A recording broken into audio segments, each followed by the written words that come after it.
Certains disent que la divulgation est déjà faite, puisque, en effet, le gouvernement américain a reconnu l'existence factuelle de phénomènes aériens non identifiés, ce qu'ils appellent les UAPs, et reconnaît aussi l'existence d'intelligence non humaine. C'est quelque chose qui était absolument inimaginable il y a 7 ans, il y a 8 ans.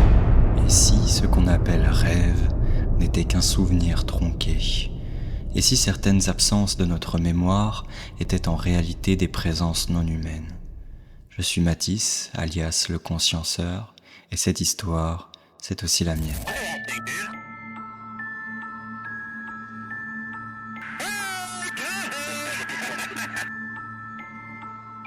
Chère conscience, bonjour. Je suis sûr que ça vous avait manqué. Bon, je sais, je reviens comme une fleur après quelques années sans vidéo, mais je reviens pas avec n'importe quel sujet, puisqu'aujourd'hui on va aborder un sujet très sensible, connexe au sortir du corps et à l'ufologie, les abductions. Et pour ça, je ne vais pas aller n'importe où, avec n'importe qui, vous le verrez après, mais je vais aller à Carcassonne, participer en tant que spectateur au congrès ex situ organisé par Demian sur le phénomène des abductions. Pour ça, il a fait venir des chercheurs, des ufologues, des abductés, pour aborder le sujet, le phénomène, sous différents angles et avoir une approche polyvalente, systémique. Je ne vous ai jamais parlé de pourquoi. Pourquoi l'ufologie ? Pourquoi c'est un des thèmes de la chaîne? Pourquoi les événements qui englobent, qui gravitent ou qui sont inhérents de ce domaine ont pris une part si importante dans mon existence? Pour ceux qui auraient suivi les 2 vidéos Qui suis-je, dans lesquelles j'exprime brièvement mon parcours vers ce qu'on pourrait appeler grossièrement aujourd'hui la spiritualité, je mets des gros guillemets, vous avez appris donc que depuis mon enfance jusqu'à mon adolescence, il était naturel pour moi d'avoir certaines capacités psy, des aptitudes extrasensorielles, de les appréhender, de les apprivoiser, qu'elles me transforment et qu'avec elles, je transforme aussi d'ailleurs mon environnement. Mais il y a un phénomène qui est apparu bien avant que je découvre la sortir du corps, bien avant que je m'entraîne pour provoquer des sorties du corps volontaires et conscientes, et c'est bien le phénomène ufologique. Qu'il soit apparu de manière symbolique et archétypale dans mes rêves ou dans la réalité physique avec des observations d'ovnis directs, ça a été le cœur de mes dernières expériences sur ces 6 dernières années. Ça a été le cœur de mes questionnements sur l'identité, la place de l'homme dans l'univers, sur mon origine, d'où viens-je. Et j'en ai jamais vraiment parlé, déjà en public, auprès de mes amis, auprès de mes proches, de ma famille, à part à quelques personnes. J'ai jamais accepté de pouvoir vivre ces choses, de les observer, de les vivre consciemment. Puis vous savez très bien aussi que c'est un domaine qui jusqu'à maintenant, puisque j'ai un petit peu changé d'avis là-dessus, provoquait de l'irritabilité ou une sorte de mépris dès lors que vous en parliez à votre entourage. Puis un jour, j'ai décidé que ça avait pris trop de place, et donc j'en ai parlé. Et puis j'ai rencontré des centaines de personnes qui vivaient les mêmes choses que moi, qui pouvaient en parler de la même manière, et dont je pouvais extraire une sorte de schéma collectif, un schéma commun qui, vraisemblablement, alors que ces expériences semblent émerger dans notre conscience, dans notre subjectivité, comportent des éléments communs, comme s'il y avait une consensualité par rapport à ces phénomènes. Bonjour les amis, en direction du congrès d'ex situ organisé par Demian. Je suis avec Aresh. Bonjour. Pourquoi toi tu as voulu venir à ce congrès à Carcassonne sur le phénomène des abductions? J'ai trouvé ça vraiment intéressant, qu'il y ait du beau monde comme le MUFON, etc. Ouais. Ça c'est ce qui m'a un petit peu précisé dans mon envie de venir. Si ça pouvait parler d'actualité, si ça pouvait permettre un petit peu de mettre au courant beaucoup plus de monde et tout, parce que étant donné que c'est un sujet officiel maintenant et tout, c'est vraiment intéressant. Et si je peux me faire abducter au passage. On est devant l'Odéum et donc je suis accompagné, peut-être vous le voyez en fond, par Borvo Aresh. Borvo qui est un des intervenants du congrès, qui va parler des chirurgies astrales vécues lors des sorties hors du corps. On n'aurait pas le droit de filmer à l'intérieur, donc pour ça vous ne verrez pas trop d'éléments, mais j'essaierai de reconstituer au mieux les éléments les plus intéressants. Voilà. Il y aura du beau monde tant dans la partie chercheurs scientifiques et expérienceurs, donc ça risque d'être un congrès assez hétérogène et riche, donc j'ai hâte de voir ça. Ciao.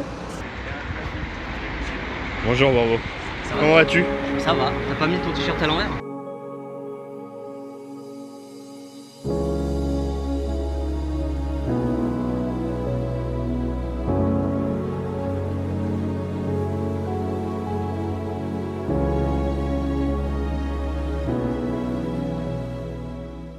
Et comme je vous l'ai dit, il y avait pas mal d'intervenants dans ce congrès. Il y a une personne dont l'intervention m'a vraiment parlé, parce qu'elle m'a permis de faire des corrélations entre mon expérience et les résultats de recherches sur des centaines de personnes qui ont répondu à des questionnaires divers et variés et qui ont été surtout suivis par différents psychologues cliniciens à ce sujet ou d'autres spécialistes dans le domaine de la psychologie. Donc la personne dont je vous parle, c'est Nicolas Dumont. Nicolas Dumont, psychologue clinicien et psychothérapeute, il sera aussi avec nous. Lui, c'est un spécialiste dans l'accompagnement des états modifiés de conscience, en utilisant notamment des méthodes comme l'hypnose érectionnelle, la respiration holotropique, le chamanisme et la méditation. Je vais vous mettre quelques infos à l'écran sur lui et surtout vous mettre la couverture de son livre qui s'appelle La clinique des abductions, dans lequel il fait l'état de ce qu'est le phénomène, combien de personnes le vivent, comment, quelle est la phénoménologie inhérente à ces événements, comment ils se structurent, comment ils s'expriment. Et c'est ça, moi, qui m'a vraiment interpellé lors de son intervention pendant la conférence, c'est qu'il a été capable de dévoiler avec une telle précision la structure événementielle, l'enchaînement d'événements qui se produisent au compte-gouttes, par jalons, dans l'expérience des abductés. Et il parlait justement d'une sorte de volonté de faire rentrer l'expérienceur dans une structure initiatique, dans un rapport initiatique avec le phénomène. C'est pas juste isolé, il y a vraiment la volonté d'engager comme une transformation de la conscience de la personne qui vit ces phénomènes. La question c'est, je consens à ce qui se passe ou je consens pas? Mais si je consens pas, ça me fait mal, parce que de toute façon, j'ai pas le choix, donc je ne peux que consentir. Et dans ce consentement, ce qu'on observe, alors je dis pas qu'il est facile, mais je dis qu'il n'y a pas d'autre chemin, puisque de toute façon, ça va se reproduire. L'altérité, pour la rencontrer, le premier chemin, c'est soi-même. Ouais. Parce qu'en fait, pour faire de la place à l'autre, il n'y a pas d'autre chemin que de diminuer ce qu'on appelle, nous les psys, les projections. Je projette sur toi quelque chose, et tout ce processus projectif, il prend racine d'abord sur une méconnaissance de moi, en fait. Parce que si entre moi et moi c'est tranquille, alors je suis que disponible et intéressé, curieux, tu vois, pour la rencontre, et curieux de me dire aussi moi dans la rencontre. Et puis ensuite faire de la place, puisque dans cette psyché alienne, si je peux dire ça comme ça, ou je peux dire le phénomène c'est plus prudent, le phénomène... je ne sais pas s'il intentionne ça, mais en tout cas, il y a un processus que moi j'appelle intrication psychique. Intrication psychique, ça veut dire qu'il me rentre dedans d'une certaine manière. Mais ça, me rentre dedans, c'est que je reste dans cette perception de la dualité, qu'il y a deux consciences qui entrechoquent. Et je crois, moi, que c'est plutôt, comme dit Whitley Strieber, une invitation à un processus de communion. Moi, j'ai beaucoup posé ce mot-là. Communion, parce qu'il y a commun dans union, il y a commun, le mot commun, communauté, et union. C'est pas de la confusion, c'est pas confusion, c'est pas de l'union, c'est de la commune union. C'est-à-dire, c'est tout à coup, on dépasse l'intersubjectivité, mais dans lequel il y a de toi, il y a de moi quand même. Voilà, il y a un nous qui est possible, mais qui transcende les unités individuelles. Ce que j'observe en tout cas, c'est que ça les fait grandir, ça les fait vraiment grandir. En âme, en cœur, en humanité, et que ce visage humain qui nous attend, eh bien, ils sont un peu les fers de lance, je dirais, avec d'autres, les expériences de mort imminente, toute personne qui entre dans une trajectoire psychospirituelle, voilà, on dévoile notre visage de qu'est-ce que c'est que l'humain. Voilà. Et tout ça, ça donne beaucoup d'espoir.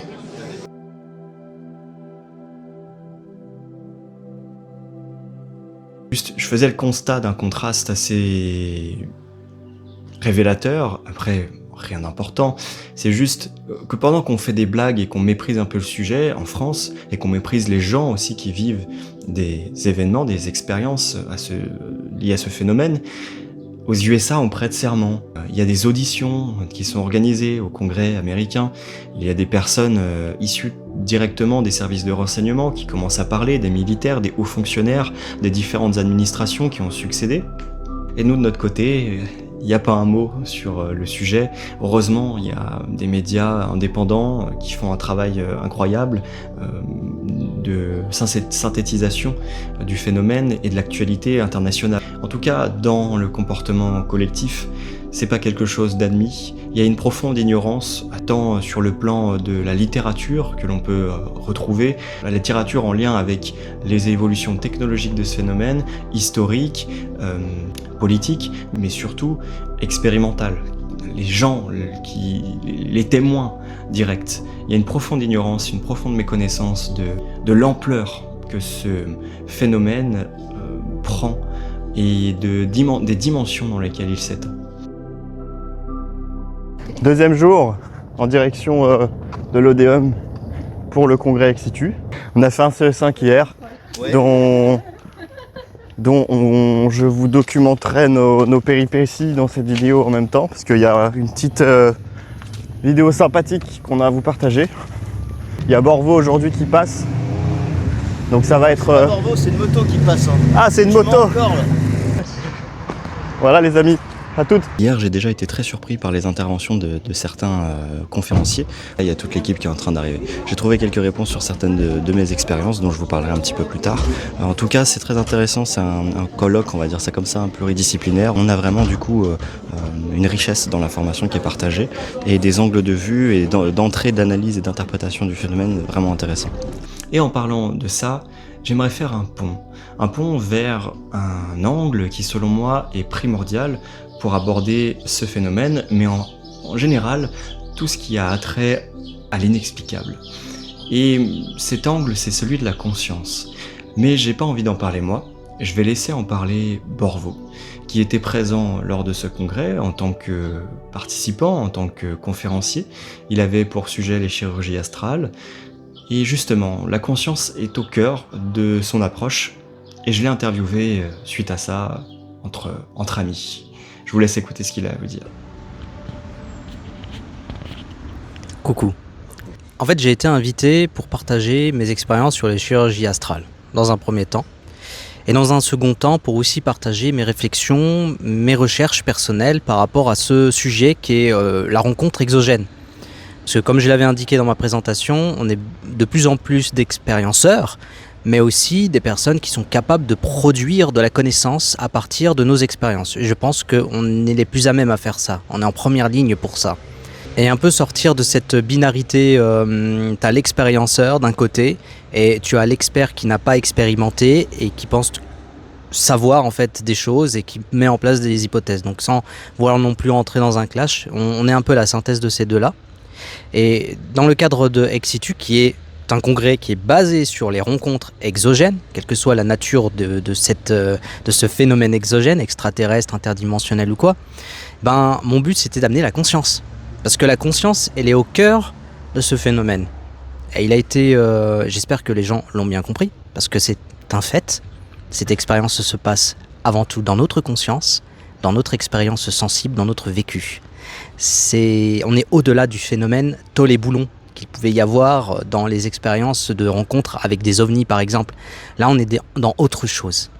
Et le truc c'est que plusieurs fois, et moi j'étais sensible à ce que disait Nicolas Dumont, il y a un choc ontologique avec ce phénomène-là.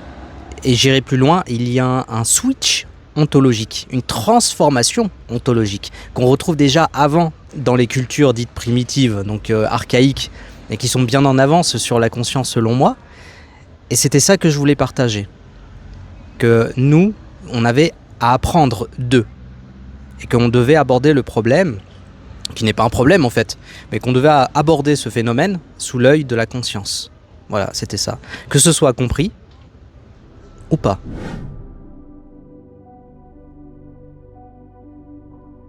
Alors, je m'appelle Yann Karoff, je travaille avec Sonia Barkala depuis 2021.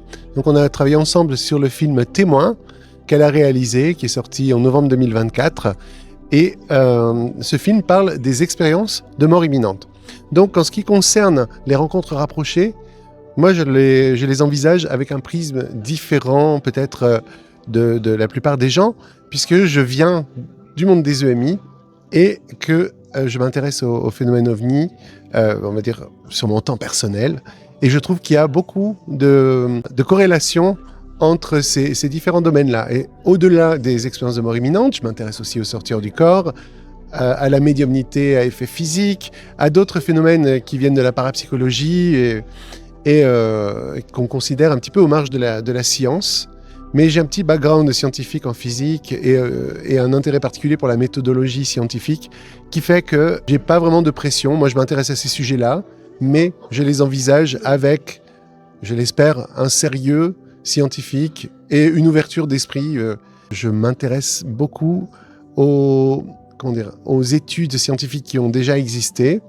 Et à partir de là, j'essaie de faire un petit peu une compilation de résultats, comme on fait un petit peu des méta-analyses. On a une première étude de Kenneth Ring qui date de 1988, qu'il a décrite dans un bouquin qui s'appelle Le Projet Oméga, et qui a permis, à travers 269 questions qui ont été posées à un peu plus de 200 personnes. Et alors, l'une des conclusions de cette étude, c'est le fait que les transformations sont absolument évidentes chez les gens qui ont vécu des EMI et chez les gens qui ont vécu des rencontres rapprochées. Et ce qui est étonnant, c'est qu'on se rend compte que les personnes vivent des transformations qui sont équivalentes, vivent aussi l'apparition de phénomènes paranormaux dans leur vie qui n'existaient pas avant.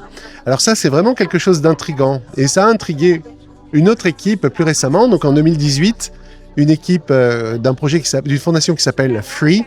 Et eux ont réédité les questions-là en ouvrant le champ à d'autres questions et en partant du principe qu'il y avait peut-être des liens de corrélation entre les EMI, entre les rencontres rapprochées et entre d'autres domaines comme le channeling, la médiumnité. Et là encore, cette étude a montré de très fortes transformations chez les sujets. C'est allé dans le détail puisque les personnes interrogées ont dû répondre à 554 questions qui sont... c'est un travail colossal aussi pour les analyser. Et on retrouve l'omniprésence des phénomènes paranormaux ensuite dans la vie des gens, les gens qui ont des capacités de guérison. Et alors, à titre personnel, moi, ce qui m'a vraiment étonné, c'est de voir que parmi les personnes qui ont vécu des abductions, il y en a 37% qui ont vécu des EMI. Il y en a 80% qui ont vécu des sorties hors du corps. Et ça m'invite, à titre personnel, à creuser la question et à envisager ces phénomènes-là sous un angle plus grand. C'est-à-dire que jusqu'à maintenant, les domaines étaient vraiment gardés séparés, c'est-à-dire les abductés, les apparitions d'OVNI, ça restait entre ufologues. Les EMI, ça restait entre psychologues, neurologues, médecins. Et les autres personnels, tout était cloisonné. Et là, je trouve qu'il y a une opportunité fabuleuse de décloisonner tous ces sujets-là pour en voir quelque chose qui est le liant. Et pour moi, le liant, c'est la conscience. C'est de voir que la conscience, finalement, et c'est une hypothèse qui est de plus en plus souvent proposée par des scientifiques réputés sérieux, c'est que la conscience serait fondamentale, c'est-à-dire qu'elle serait à la base de l'espace-temps, alors qu'actuellement elle est considérée comme une propriété émergente des neurones du cerveau, tout simplement. Donc c'est une inversion complète du paradigme actuel sur la conscience. Alors pour ma part, il y a plusieurs messages. Alors le premier message qui est un message que ces intelligences non humaines, si elles existent, nous communiquent, c'est la prise de conscience du bien-être de la planète. C'est un message à vocation écologique. Vous êtes un humain, vous n'êtes pas seul, vous êtes au milieu du vivant et c'est l'interaction qui fait la richesse de la vie et l'être humain n'est pas un vivant supérieur aux autres, même s'il se croit au-dessus, au sommet de la chaîne alimentaire. Le deuxième message, c'est un message très communiqué dans les EMI, un petit peu moins dans les messages d'abductés, mais quand même, ça revient souvent, c'est le message de l'amour inconditionnel, ce que les Grecs et la Bible appelaient l'agapé, c'est-à-dire cet amour pour son prochain. Et le message, finalement, de toutes ces expériences, ça pourrait peut-être se résumer à aimez-vous les uns les autres, aimez-vous comme vous vous aimez vous-même. C'est un message qui est finalement très très positif.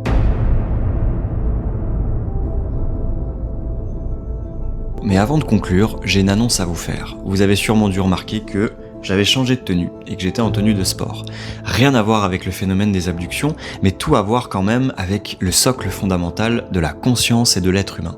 Tout simplement parce que je crée une nouvelle chaîne YouTube. Et là, vous vous dites sûrement pourquoi créer une nouvelle chaîne YouTube alors que celle-ci, le conscienceur, est déjà si peu active. Tout simplement parce que j'arrive au bout d'efforts qui ont duré 13 ans dans le milieu des sports de combat et donc dans l'accompagnement humain au travers du mouvement du corps, au travers des états modifiés de conscience induits par les mouvements du corps, par la respiration également. Et je suis donc en train de créer mon projet dans lequel j'ai envie de rassembler des petits groupes de personnes lors d'immersions sur plusieurs jours qui vont allier les arts martiaux, la mobilité instinctive, le souffle et les techniques de respiration pour la régulation du système nerveux et l'esprit avec l'atteinte des états modifiés de conscience et notamment de la sortie hors du corps. Donc je voulais vous enjoindre à vous abonner à ma nouvelle chaîne YouTube, Mathis en Conscience, et également à rejoindre mon Instagram sur lequel je vais partager beaucoup d'informations sur les piliers de ces immersions, mais aussi des informations connexes, tant sur le plan scientifique, sur le plan pratique, des ateliers, des exercices que vous pouvez faire chez vous, il y aura beaucoup de contenu gratuit. Bref, vous pouvez me suivre sur tous ces réseaux-là, YouTube et Instagram principalement, pour me suivre dans l'aventure et pourquoi pas un jour qu'on se retrouve dans l'une de ces immersions. Je vous en dis pas plus, ce sera l'objectif de l'autre chaîne de vous faire découvrir cet univers et je vous laisse avec le conscienceur pour conclure cette vidéo sur les abductions. Bon, concluons cette vidéo en faisant quelques remerciements déjà à Nicolas Dumont, à Borvo et à Yann Karoff qui m'ont permis de construire finalement le récit que vous venez d'écouter, qui m'ont donné un temps supplémentaire après le congrès en tant qu'interviewé pour me donner davantage de leur vision et vous la partager. Donc merci à vous. Et ensuite, j'aimerais remercier Demian et son équipe pour l'organisation du congrès évidemment, pour la logistique, pour le relationnel même sur place, parce que malgré tout ce que vous aviez à gérer, vous êtes resté agréable, bienveillant, accommodant. Franchement, un grand merci pour ça, mais surtout de nous avoir donné une voix. C'est ça moi que je retiens, c'est que vous avez donné une voix aux personnes touchées par ce phénomène qui est très sensible. L'ufologie, c'est déjà quelque chose de tabou.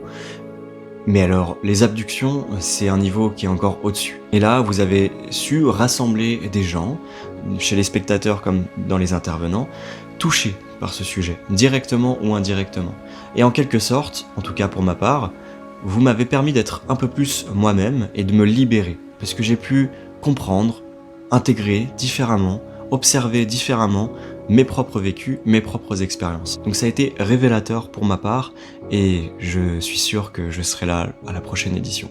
Et d'ailleurs, j'invite tout le monde à être présent lors de la prochaine édition parce que celle-ci, elle a permis de poser les bases, les fondamentaux du phénomène et de l'ufologie en quelque sorte. Mais la prochaine, Demian et son équipe a prévu de rentrer un peu plus dans le vif du sujet. Et là, ça risque d'être très croustillant. C'était le Conscienceur et je vous souhaite une très belle vie.